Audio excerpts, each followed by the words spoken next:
How you doing? I'm doing good. How are you doing? Yeah, fine. Yeah. Been quite busy today, and it's absolutely freezing in my room. But yeah, Oh, we're yeah. getting through it. Where are you at the moment? I'm at home in Nørrebro in Copenhagen. Oh, okay. Oh, lovely.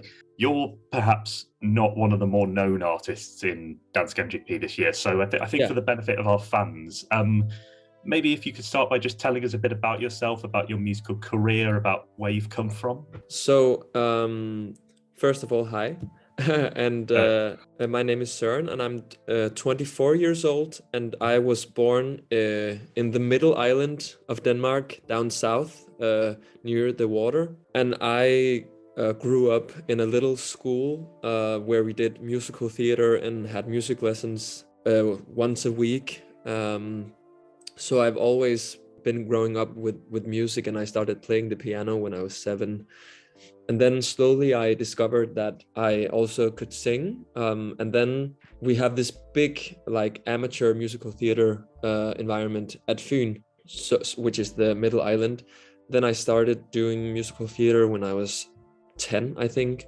And then I did that. And then I got into a school called the Danish Musical Academy, which is like the one musical theater education we have. And I got a bachelor from there, and I was done 2019. And then I've been doing musical theater professionally here in Denmark ever since. And now I had the chance to be in the Melodi Grand Prix, and I said yes immediately. I just always have this like sort of hushed admiration for like musical theatre performance. And one thing I did find on your Instagram profile was that are you currently playing Tony in West Side Story? We just finished almost a month ago now. We finished the 28th of December. Yeah. I just started rehearsal for Grease this week. Oh, brilliant. Yeah, one of the classics. Yeah. Who are you playing in that? I'm a dancer in the show, so I'm just gonna swing my legs around. Oh my God. So you're a triple threat then. You acting, singing, dancing, it's all there. Yeah. I try to. Brilliant. We have something to talk about on hand here, and that is Dansk Melodi Grand Prix. Your song is called Lige, which means right here. Yeah, is that correct? That's like the direct translation. Yeah, and so what is the song about? And what do the lyrics mean? So the song is, when I first listened to it, it's a love song, and it's between two people for me, and in the text it's not gender specific. So when I heard it, I was like, I immediately thought of the term chosen family that we use in the queer community, and I thought of all the friends and all the people in my life who was there for me in hard times. I especially had some tough times like a year and a half ago, and I discovered over here in Copenhagen that, oh my God, I just have these people around me that just catched me in hard times. Yeah.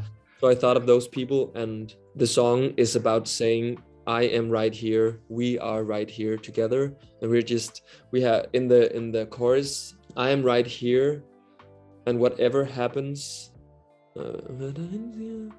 it's you and me, and we're dancing in the rain, and we are right here together. So it's about being there for each other, and about lifting each other up to be whoever you want to be. Also, because I'm a part of the queer community, it's that thing of having the courage to be who you want to be. That can be a tough time sometimes, just going out the door. Sometimes you just need to be like, oh, can I do it today? But it's easier when you just look around and see, oh my God, I have this group of people that just love me.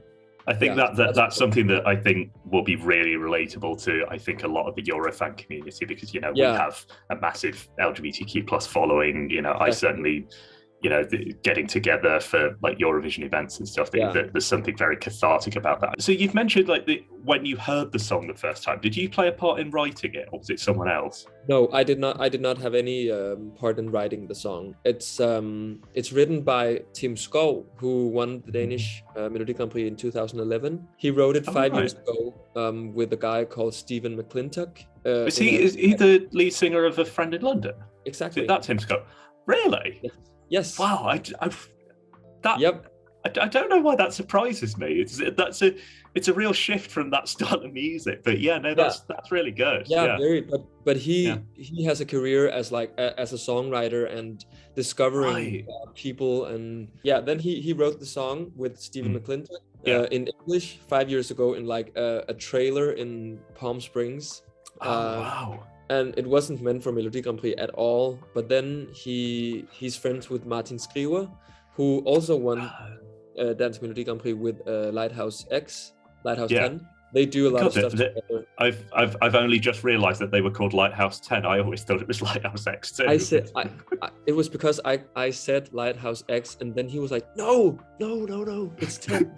Everybody gets that wrong. And I was like, oh, sorry. Then he showed it to Martin, and then Martin was like, we should translate this to Danish, and then it's a Melodi Grand Prix song. It is quite sort of classic Eurovision, I think. Like a lot of our fans have been saying that it's sort of exactly. You could picture it. And I think as a nice segue into what I was going to ask you next, which is something quite specific to Dansk MGP, which is that it has a live orchestra. Because you have the live orchestra, how does that sort of affect your performance and Yeah, so we actually had a sound test or rehearsal this Monday, where I got in with the band, and we have the guitarist. We wanted our own guitarist with us because he's also the one who recorded it on the track, and he's the one who has produced the whole track. And also because Tim and Martin really tried to make the recording as like authentic and very precise and very raw as it could be, and we want that in the live performance as well.